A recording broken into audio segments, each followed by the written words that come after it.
I want you to make a wish now to visit a past life. Hold that wish in your mind, the desire to visit a past life. And notice how the mirror is changing. It's shifting. The glass is changing. It's becoming a doorway.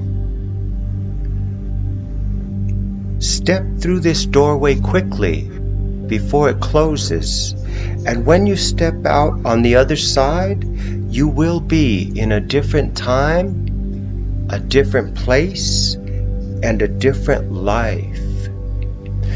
Relax your mind and tell me, is it daytime or nighttime? It's daytime. Daytime. What are the first details you notice about the place you're in? It looks like there's a lot of greenery, trees, shrubbery. That just came into my mind's eye, and I also saw this. It looked like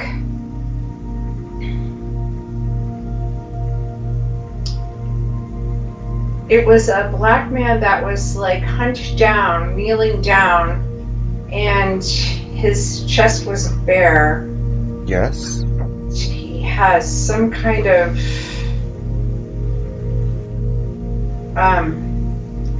I guess a cloth on. Looked like a skirt, but it's not really a skirt. It's just like something wrapped around him. Uh-huh. What else do you notice? He looks kind of like not the happiest guy in the world, so I'm not really sure why he's crouched down like that. Almost like he has, kind of feels like threatening, just the way his stance is, the look on his face, like he's ready to spring into action. What kind of action? Doesn't feel like he's there for a good reason. Almost like he's ready to pounce on somebody. Okay.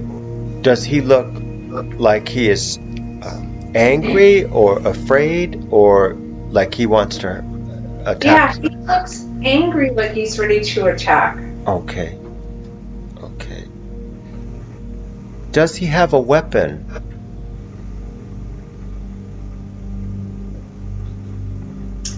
So in his right hand, it's holding like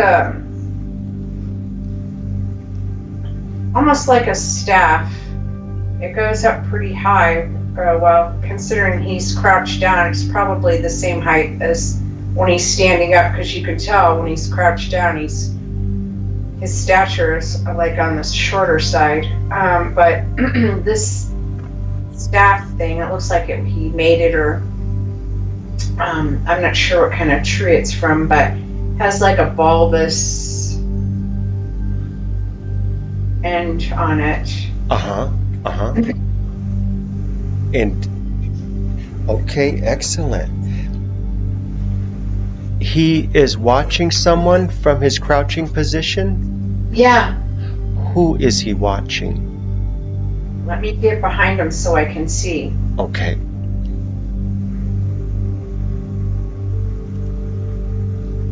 So it looks like other people. I don't think they're from I don't know if they're from the same tribe, but they're dressed in kind of like tribal type clothing. Some are wearing headpieces. The one that's standing out in front almost looks like he's of authority because of this headpiece that he's wearing. The others aren't wearing that, so he is. And he's looking in their direction. And some are holding like the long sticks. And let me just see if he knows them. Wow. Wow. So he has issue with this particular tribe. He's really miffed. He's like wants to be heard, and I'm seeing him standing and yelling at these people. Mm-hmm. And now the other hand reveals, okay, so he's got like a necklace thing on too, and then his other hand, he's holding that staff thing in one hand, but in the other hand it looks like some kind of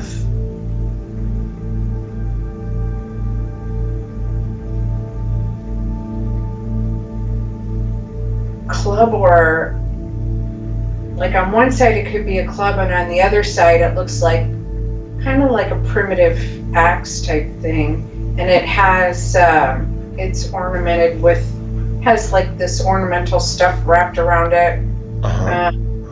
Almost like a white leather, and what else is around there? So it looks like there's a little bit of beadwork in there, or maybe some fur. Wow. So he's holding that, and he's got these red things around his ankles, and there's stuff hanging down the red thing. It's almost like, I don't know, like a, just kind of like part of his attire. It's just wrapped around his ankle. It's red, and then these red things dangled down around it with some kind of ornamental pieces on it. Almost looks like beads around it, or wow. Yeah. And I don't know why are you so angry at these people? Wow. And you are very close to this man right now, right? You're standing close? Yes. Are you his friend?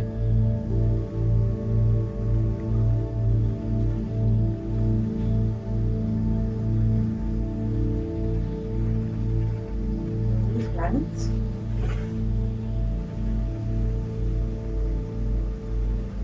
I'm not sure if we're friends, because he's like, he looked at me, his brow softened, so I think I know him. I don't think we're enemies. I don't think we're I'm not a part of the group that he's angry at, and it's like I have this feeling of sympathy or compassion for this man.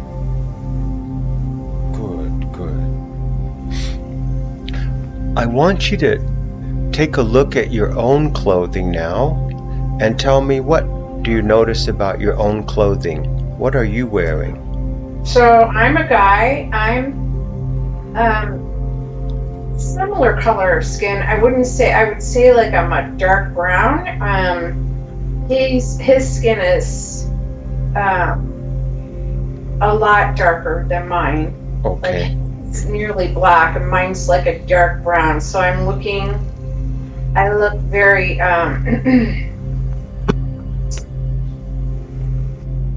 like I can see the muscles in my abs, so it just looks like and my chest and my stomach is bare. I'm also wearing some kind of cloth that looks like it's made out of leather, and I'm wearing some kind of leather sandal. And I don't have any weapons on my person.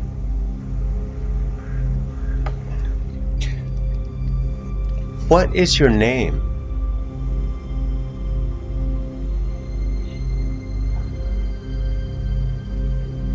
Can you say that again? What is your name? It's a strange name. It's like Sangash. I'm asking myself, what is the name? Sengash? Sangash? Sengash. Okay.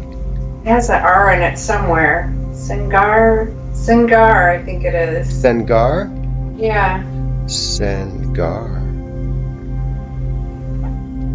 Sengar, how old are you now? I'm 43. 43.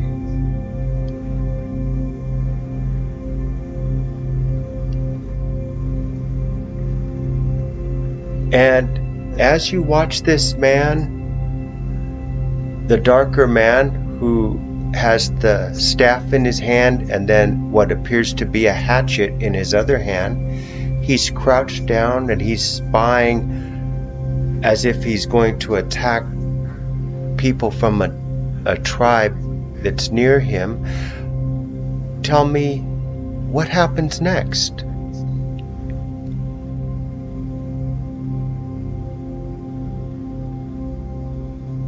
So tensions are very high with this man, and he jumps into action, and he's just a ball of anger, and he's accusing this, it looks like maybe he's a chief, and these other tribe members of killing his mother, and he wants them to pay for that. Wow. And how does the chief respond to these accusations? He doesn't know who the mother is. He doesn't know who he's talking about.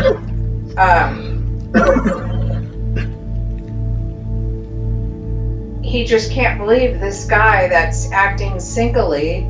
He seems to him out of his wits, out of his mind, and asking, like, who are you to accuse me of killing your mother, or us of killing your mother? Who are you talking about? He doesn't know. He generally doesn't know who he's talking about.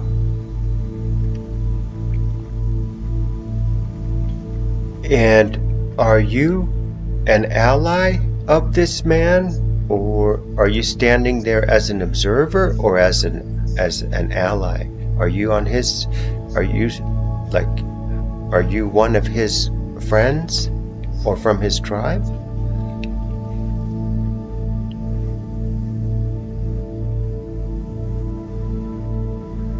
I feel like we know each other well, and I am coming from like the space of support and compassion, and looking onto him, like to support him, but also to refrain from violence because he's acting alone, and obviously the other group here has him outnumbered, like, you know, several people to one, and I'm not armed at all.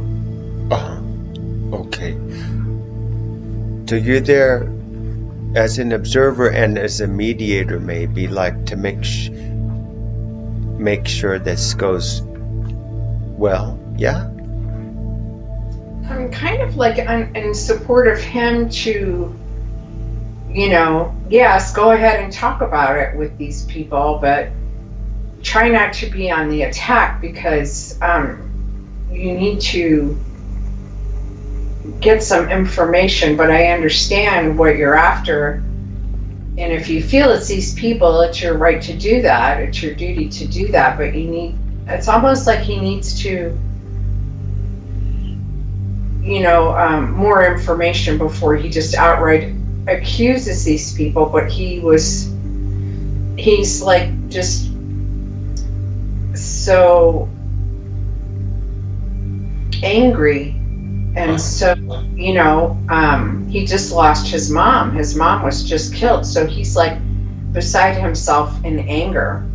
Yes, and that's understandable. And he does want justice. He wants to find out who did this to his mom. I can understand it. What is his name?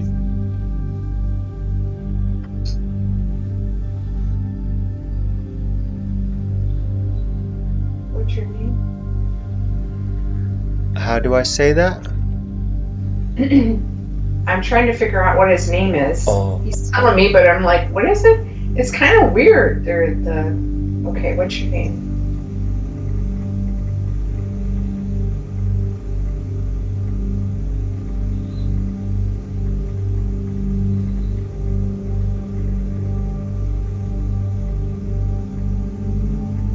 I guess it's Thraergon. Tarragon? Thraergon. Thraergon. Okay.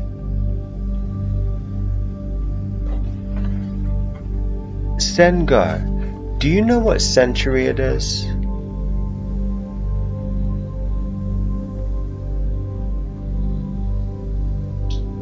It just came up right away, 1492. Wow, excellent, wonderful. And I feel very wonderful. Sengar, I want you to take a look around this location where you are with Thragon and the chief from the other tribe, and look for any symbols or any special significance of what's going on there. I want you to look for anything that really stands out to you as something important or significant. And if you see that, please share it with me. I'm seeing a lot of greenery around us. It's almost like we're in this, I don't know, it's a footpath or what, but you can tell this footpath is worn, although usually it looks like for a single traveler because the footpath is narrow, yeah? Yes. Well, we're standing, we're like, I'm perhaps maybe over this footpath and he's on the grass. And the other tribe, of course, most of them are spread out a bit, standing behind the chief, and they're on the grass, but I can see the footpath to the right of them, and there's like trees and large, I guess, bush type things all around us. Yes. Fantastic. Sengar, when I count to 3, we are going to visit the most significant event in your life. 1, 2, 3. We are now at the most significant event of your life. Relax your mind and tell me what is going on.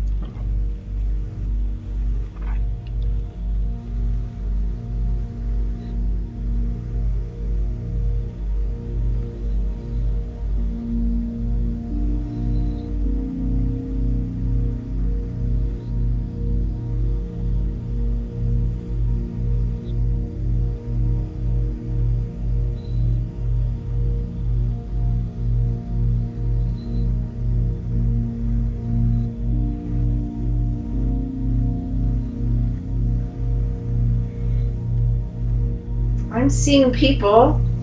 Yes.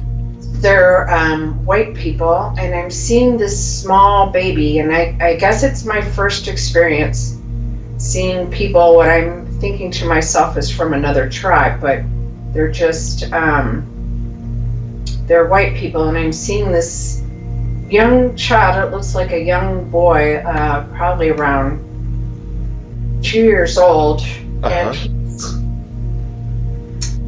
naked in a like a bassinet type thing, sitting up, and there's just like a little blanket over his lap, and he's reaching out, and there's other white people around, and they're all just delighting in this little boy. Wow. And what happens next? So it looks like it's fall time or some time of year where everybody's wearing like thicker clothing. I can see some hats on. The ladies are wearing like this one lady's wearing like a cape type coat, and I'm just like witnessing this gathering of people, and it almost looks like they're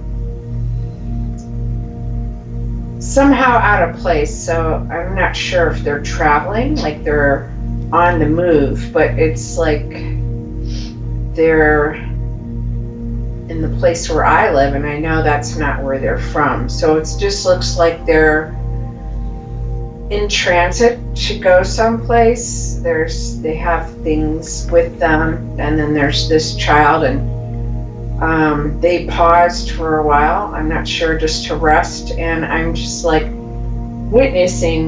seeing these kind of people for the first time in my life, and I'm just kind of like standing there in a bit of wonder and awe. Fascinating, fascinating. And these white people, this is the first time they have approached the area where you live. Yes? Yes. And it is fascinating. Wow, wow. Sengar, are you married? Do you have a wife?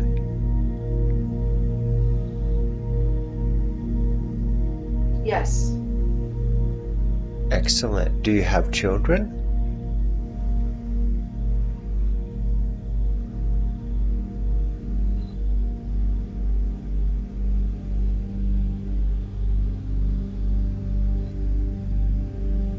Yes, a baby. Oh, a baby. Awesome. Sengar, how do you support your family? What do you do?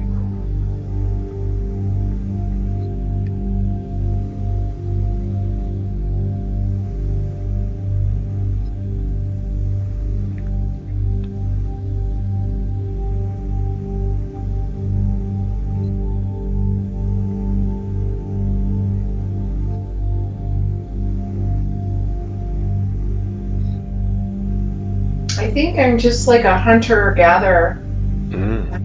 Okay. So it's like I travel some distance at times, and other times I'm close to camp.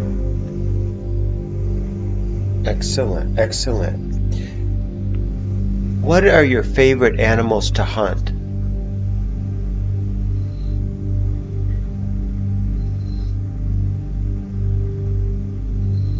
Not sure what kind of animal it is. I've seen it.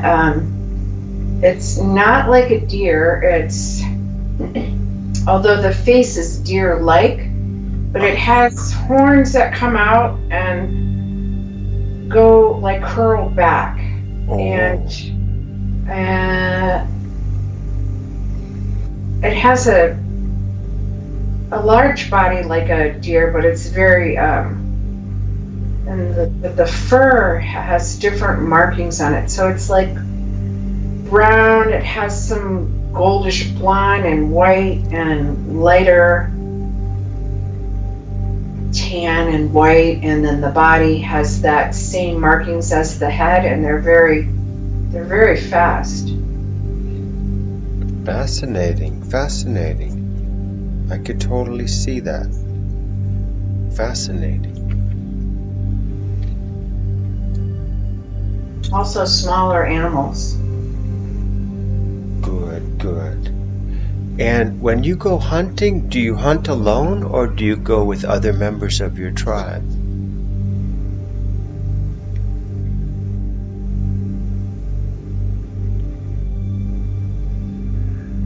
I do both.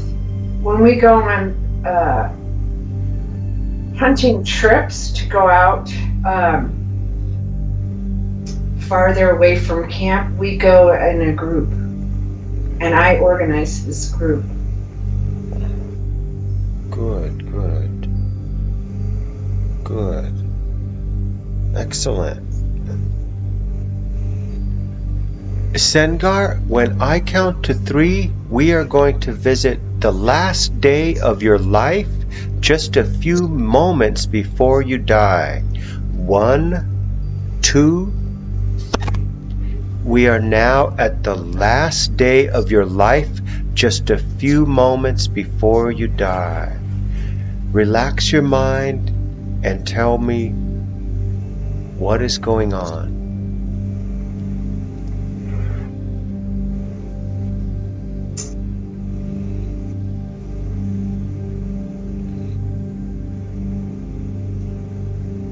The scene opens up to,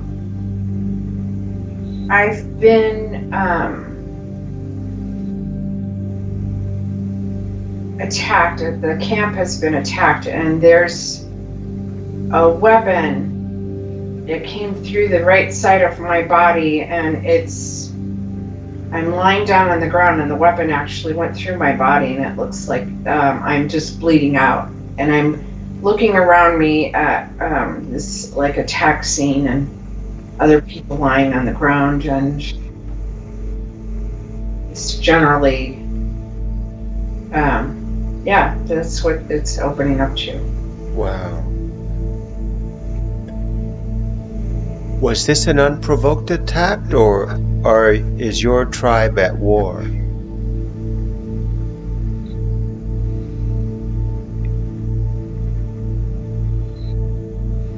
It was a surprise. It was a surprise. Wow. So there's nothing you did or anyone did to provoke this. It was just a surprise massacre. Yeah? Yeah. Wow. So sad. So sad. So sad. Happened at night. It happened at night. Yeah. It's so unfortunate, but that was a very common way of people dying back then in the 14th century.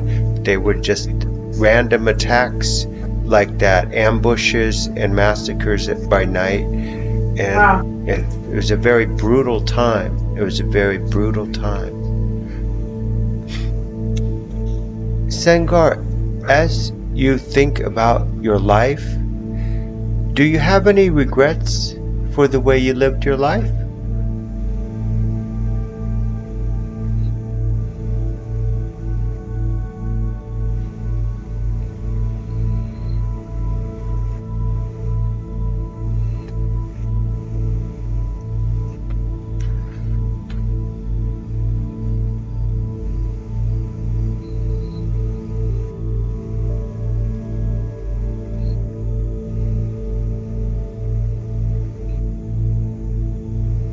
I had a bit of a scowl on my face, so I had to ask what the scowl was about.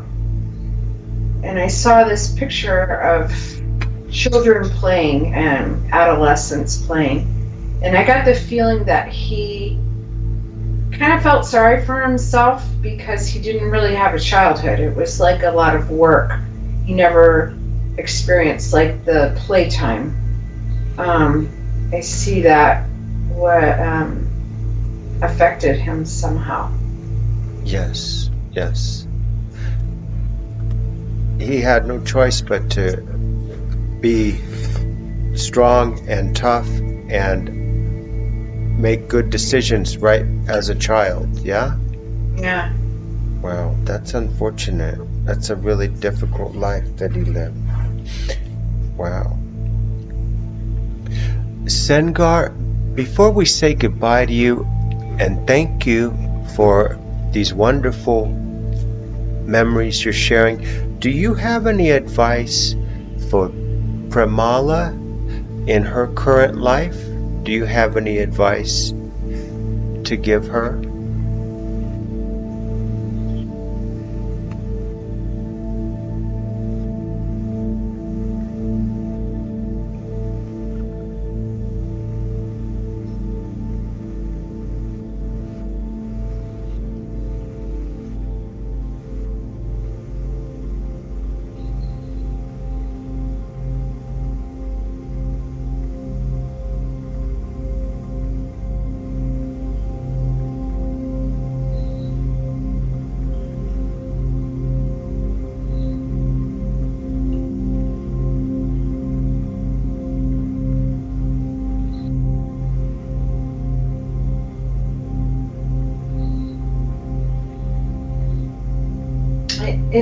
I think the message is to stay strong and,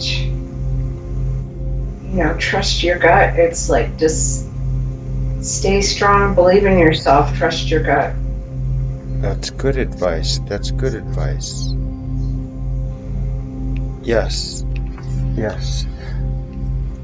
Sengar, your life and your universe was exceptionally cruel, and you did what you had to do to survive.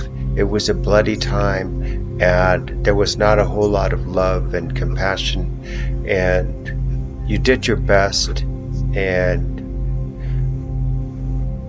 I want to thank you for sharing your memories with us. Your path and Pramala's path are the same path. Your lives and experiences are intertwined, and you will always have a place in the deepest part of her mind. She's going to make room in her heart to remember you and your experiences. And so we say goodbye to Sengar. And Pramala, we have time for one last journey. I want you to imagine now that you are walking along a forest trail, the kind of trail that you described earlier with the dirt path. Do you remember the trail in Sengar's area where it was all lush vegetation, dark green, and there was one dirt path? Remember that? Excellent, excellent. You can see the trees along the path. Some trees are pine trees. Some are oak trees. Some have moss on the trunks, and you can see that. In other parts of the trees, you can see hanging ivy. And along the sides of the path, you can see ferns growing. If you listen carefully, you can even hear birds singing in the trees. Pramala, can you hear the birds singing? Yes. Excellent.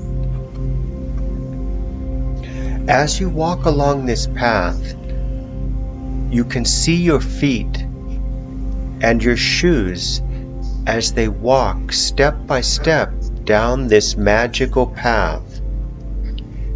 And this is a magical path, Pramala. It is leading into the deeper parts of your own mind. And every step that you take is making you feel more relaxed, more calm. Your barriers are coming down. Your true self is being revealed. You feel very relaxed and very sleepy, very peaceful. You are entering an ancient part of your own mind now. You can feel that your personal magic is so much stronger here. As you sense that you are nearing the end of the path. Up ahead, there is a clearing, and you see a huge circle of enormous stone blocks. Do you know what Stonehenge looks like? Yes. Excellent. These stone blocks in this circle are very similar to Stonehenge, but these stones are over 100 feet tall. The stones are covered with mysterious symbols of some forgotten language. These symbols are a magical protection from evil, and you can feel that this place is guarded by good spirits. You feel safe here. Pramala, do you feel safe? Yes. Good. I want you to look up in the sky and tell me, is it daytime or nighttime? It's daytime. Excellent. What time of day? 4 o'clock. 4 p.m. Excellent, excellent. I want you to walk into the very center of these magical stones.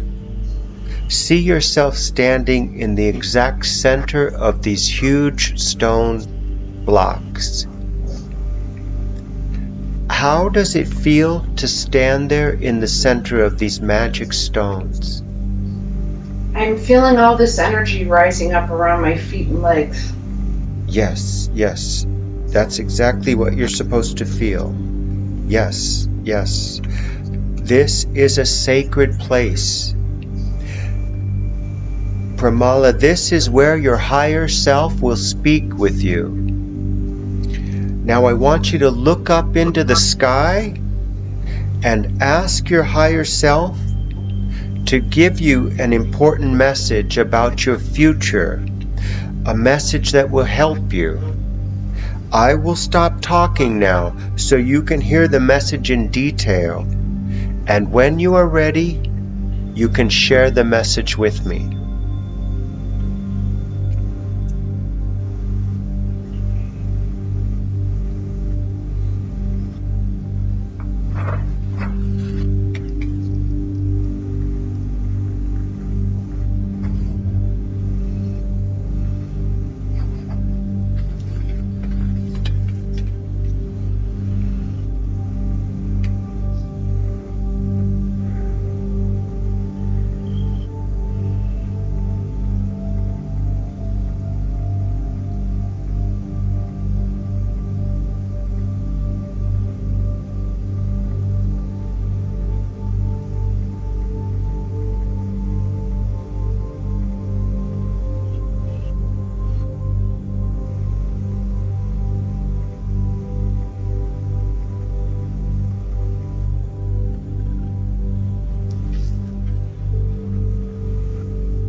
I'm not hearing a message, but when I asked my higher self to give me a message about my future, I felt like a communion between my higher self and myself. Like I felt like this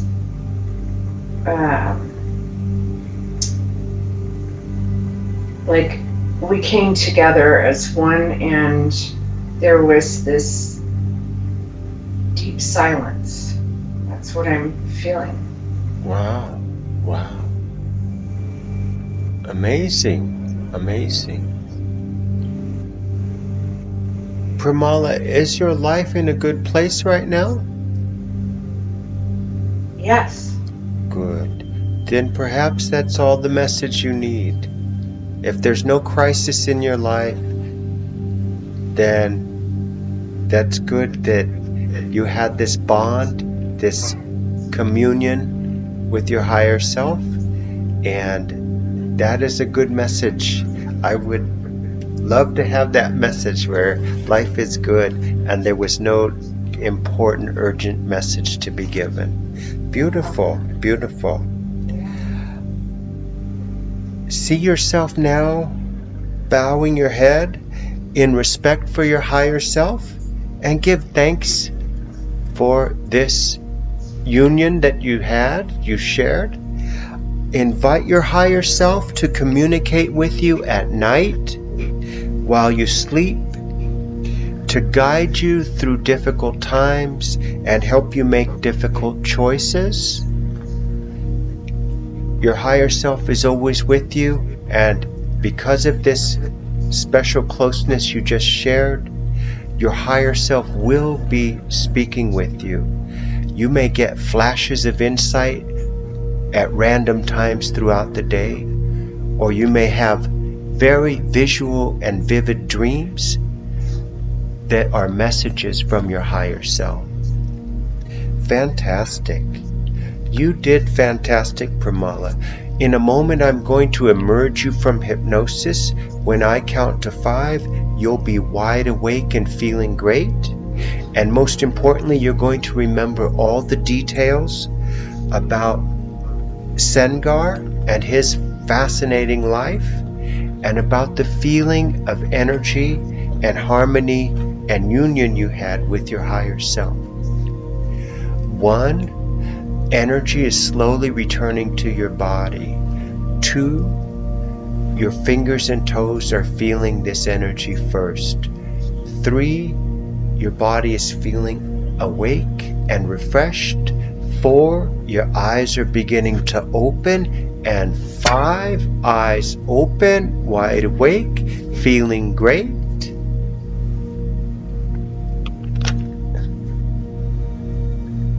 How do you feel?